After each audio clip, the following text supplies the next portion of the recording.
తమ దేశంలో బ్రతకలేమంటూ బయటకు వచ్చినటువంటి వాళ్ళు తమ దగ్గరకు వస్తే చొరబాటు చేసుకొచ్చినా సరే వాళ్ళని శరణార్థులుగా గుర్తించి వాళ్ళకి తినటానికి తిండి పెట్టి ఉండటానికి వసతి కల్పించి చదువు పనిచేయడానికి ఏదన్నా ఉపాధి కల్పించి వాళ్ళని బ్రతికించాలి అన్నటువంటిది యూరప్ సమాజపు యొక్క ఆలోచన.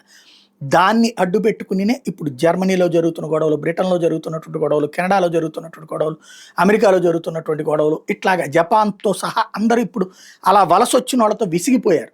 ఎస్పెషల్లీ ఈ ముస్లిం దేశాల నుంచి వచ్చిన వాళ్ళతో విసిగిపోతున్నారు. అయితే నాటో దేశమైనటువంటి పోలాండ్ మాత్రం ఆ విధానాన్ని, యూరప్ దేశమైనటువంటిది ఇది ఇప్పుడు ఆ విధానాన్ని అంగీకరించట్లేదు, అక్రమ వలసదారులు అంగీకరించట్లేదు. జీరో ఇల్లీగల్ ముస్లిం ఇమిగ్రెంట్స్ పోలాండ్లో నడుస్తున్నది. పోలాండ్లో ఓవరాల్గా ఉక్రెయిన్ నుంచి వస్తానన్నటువంటి వాళ్ళని కూడా ఒక్కళ్ళను కూడా మతపరంగానే రానివ్వబోమని తేల్చి చెప్పారు. అదే సందర్భంలో crime, grooming gangs, terror attacks ఇట్లాంటి అంగీకరించబోమని తేల్చి చెప్పారు.